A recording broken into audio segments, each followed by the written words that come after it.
آغاز عمل از نام خدا جو مہر ہما جو رحم ہما، سل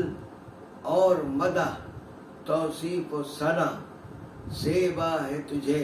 اے صلی علی۔ یاران خوش خیال و عزیزان محترم، السلام علیکم ورحمۃ اللہ وبرکاتہ۔ میں آپ کا میزبان سید راشد اسلم ہاشمی، ثاقب خیر آبادی، چشتیہ حافظیہ چینل میں آپ کو خوش آمدید کہتے ہوئے انتہائی خوشی محسوس کر رہا ہوں، اور یہ جو مسلسل گفتگو کا ایک سلسلہ ہم شروع کر رہے ہیں، اس کو ہم نشست کا نام دیں گے، اور ہر نشست کو ہم نے جو نام دیا ہے وہ ہے کوکب دری۔ اس محفل میں جسے ہم نے نہایت محبت و اخلاص کے ساتھ آپ کے لیے سجایا اور آراستہ کیا ہے، اس میں آپ کی تشریف ارزانی اور دلچسپی یقیناً اس کی کامیابی کی ضمانت ہے۔ اصل میں مدت سے یہ خیال ہمارے ذہن میں پرورش پا رہا تھا کہ کچھ ایسا کیا جائے جو اراکین ملت اسلامیہ کے لیے بالخصوص اور جملہ انسانیت کے لیے بالعموم نافع اور مفید ہو، اور ہر ذی روح کی کردار سازی میں معین و مددگار ثابت ہونے کے ساتھ ساتھ سب کے علم میں اضافے کا ذریعہ اور سبب بن سکے۔ کردار سازی کے لیے نمونہ عمل سامنے اور موجود ہونا، اور اس کا اتنا پر اثر ہونا شرط ہے کہ طبیعت از خود اس کی طرف بخوشی مائل ہونے پر مجبور ہو جائے، اور ایسی ذوات قدسیہ کے وجود سے تاریخ کا دامن بھرا ہوا اور مملو ہے۔ لیکن یہ بھی ایک حقیقت ہے کہ انسانیت کی ذوبحالی کی اصل وجہ تاریخ انسانی سے لاتعلقی اور بے رغبتی اور بے خبری ہے۔ اللہ نے انسان پر ایک لمحہ بھی ایسا نازل نہیں ہونے دیا جسے بے علمی یا بے خبری سے تعبیر کیا جا سکے۔ اس کی دلیل اور ثبوت یہ ہے کہ پہلا مادی جسم جسے اللہ نے خلق فرمایا اور جسے انسان کا نام دیا گیا، وہ وجود مقدس ہمارے جد امجد حضرت سیدنا آدم علیہ نبینا علیہ السلام کا وجود مسعود ہے، جو ابو البشر بھی کہلاتے ہیں، کیونکہ ہر بشر انہی کی اولاد ہے، اور سیدنا آدم علیہ السلام کو ان کی تخلیق کے ساتھ ہی ہمہ اقسام علوم سے آراستہ و پیراستہ کیا گیا، اور پھر انہیں خلعت خلافت اور منصب رسالت عطا فرما کر آنے والی جملہ اولاد کے لیے ہادی اور راہبر یعنی رول ماڈل بنا کر مبعوث فرمایا، اور وعلم آدم الاسماء کلہا، اور اللہ نے آدم علیہ السلام کو تمام اشیاء کے نام سکھا دیے۔ یہ سورہ بقرہ کی آیت کا ایک حصہ ہے جو اللہ نے یہ بتایا ہے کہ انسانیت کو جہل کے ساتھ کبھی واسطہ پڑا ہی نہیں۔ فی الحال اس مقام پر تمام اشیاء کے نام سکھانے یا بتلانے پر تفصیلی گفتگو مقصود نہیں، کیونکہ یہ نشست محض ایک تعارفی بیٹھک ہے۔ انشاءاللہ تعالی تفاصیل اپنے اپنے مقامات پر پیش کی جاتی رہیں گی۔ چونکہ فی زمانہ کتب بینی کا فقدان ہے اور سمعی اور بصری، آڈیو اور ویژول تعلیم کا رواج عام ہو چلا ہے، اس لیے اسی راہ کو اپنانے کا اصولی فیصلہ کیا گیا اور آپ حضرات کے لیے یوٹیوب کے ذریعے رابطے کو ہمیشہ قائم رکھنے کی یہ ایک کوشش ہے جو چلتی رہے گی انشاءاللہ تعالی۔ تاریخ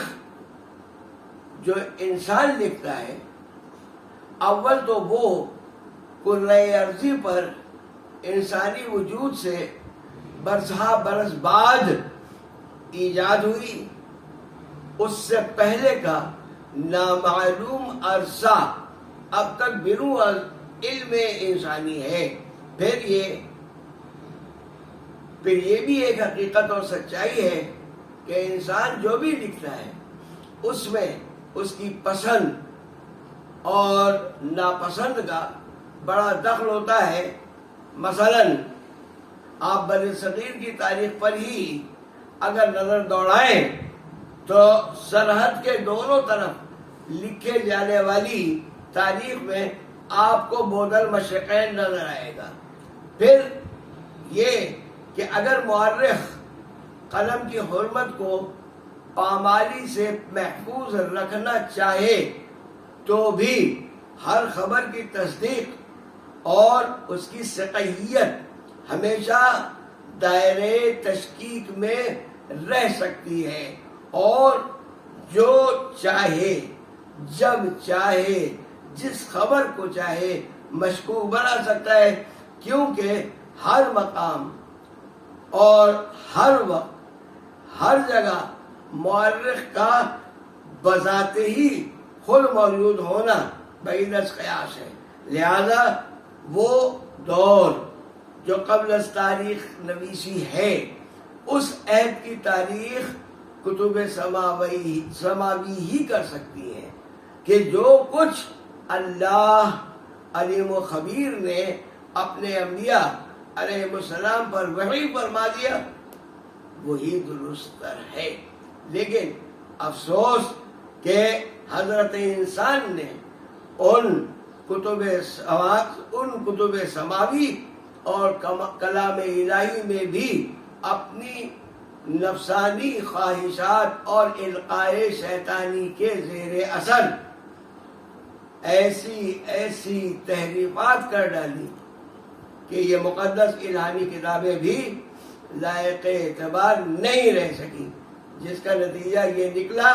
کہ توریت ہو کہ زبور یا انجیل سب کی سب غیر معتبر ٹھہری، اور وہ صحیفے جو وقتاً فوقتاً دیگر پیغمبروں پر نازل ہوتے رہے، وہ سب کے سب امتداد زمانہ کی نظر ہو کر تلف اور ضائع ہو گئے۔ بحمد اللہ اس وقت اور قیامت تک من نوعاً وحی اور کلام خداوندی جو بلا تحریف درست شکل میں موجود ہے اور ہمیشہ رہے گا انشاءاللہ، وہ کتاب ہے اللہ تعالی کا آخری کلام قرآن مجید و فرقان حمید، کیونکہ اس کے حرف کی حفاظت کی ذمہ داری خود اللہ نے وَإِنَّا لَهُ لَحَافِظُونَ ارشاد فرما کر کہ بے شک ہم نے ہی اس ذکر یعنی قرآن مجید کو نازل فرمایا ہے اور ہم ہی اس کی حفاظت کرنے والے ہیں، اپنے ذمہ لے لیے ہیں۔ سبحان اللہ۔ قرآن مجید کے بعد دوسرا معتبر ترین ذخیرہ علوم جو رہتے دنیا تک اگر ہے تو وہ ہے احادیث نبویہ،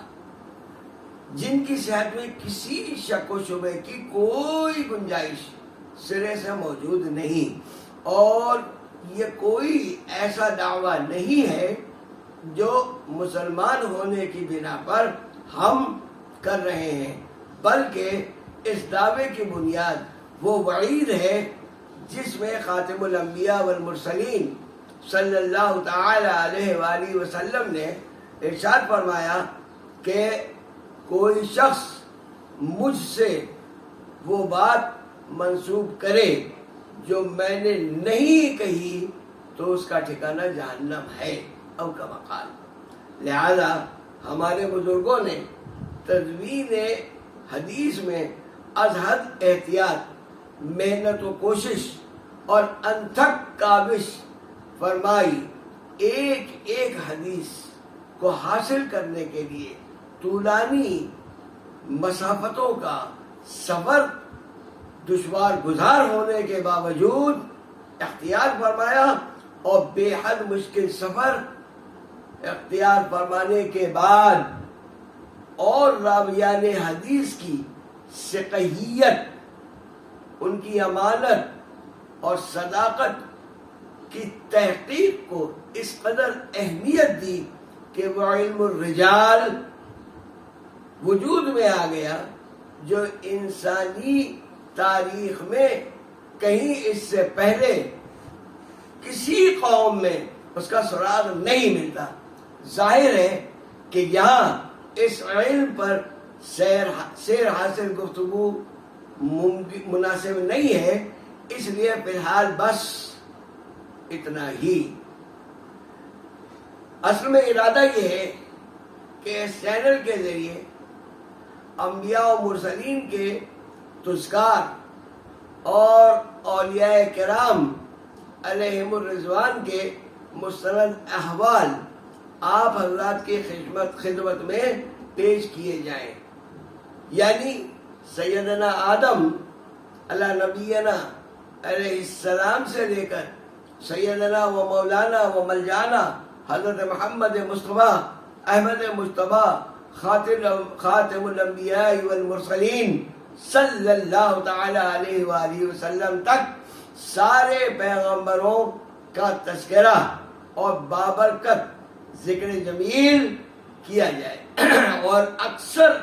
اولیاء کرام کے حالات زندگی اور انداز حیات کو اس چینل سے بیان کیا جائے تاکہ وہ ہمارے لیے کردار سازی کا ایک بہترین ذریعہ بن سکے۔ دعا ہے رب کریم و قدیر اس کام کو ہمارے لیے آسان فرما کر آخرت میں بخشش و مغفرت کا ذریعہ بنائے، آمین ثم آمین۔ چونکہ ہمارے نبی اور آخری رسول حضرت محمد مصطفیٰ صلی اللہ تعالی علیہ وآلہ وسلم سارے نبیوں کے سردار اور سید الرسل ہیں، وہی سب سے اول بھی ہیں اور وہی سب سے آخر بھی ہیں، اس لیے اس بابرکت اور محترم گفتگو کا آغاز ہم حضور پر نور آقائے دو جہاں صلی اللہ تعالی علیہ وآلہ وسلم جو محبوب کبریا ہے، مقصود تخلیق ہر این و آ ہیں، جو وجہ وجود جملہ عوالم ہے اور جو صاحب تاج شفاعت و مقام محمود و مالک ولائے الحمد ہیں، یعنی محمد مصطفیٰ صلی اللہ تعالی علیہ وآلہ وسلم، ان کے ذکر جمیل سے اس لیے بھی کر رہے ہیں کہ یہ ماہ ربیع الاول حضور اکرم صلی اللہ علیہ وسلم کی ولادت کا مہینہ ہے۔ حضور پر نور صلی اللہ علیہ وسلم کی بارگاہ میں عرض ہے کہ گر قبول افتد زہے عز و شرف، اس دعا کے ساتھ فی الحال فی امان اللہ کہ اللہ تمام مومنین و مومنات، مسلمین و مسلمات کو دائرین میں کامیاب و کامران فرمائے، آمین۔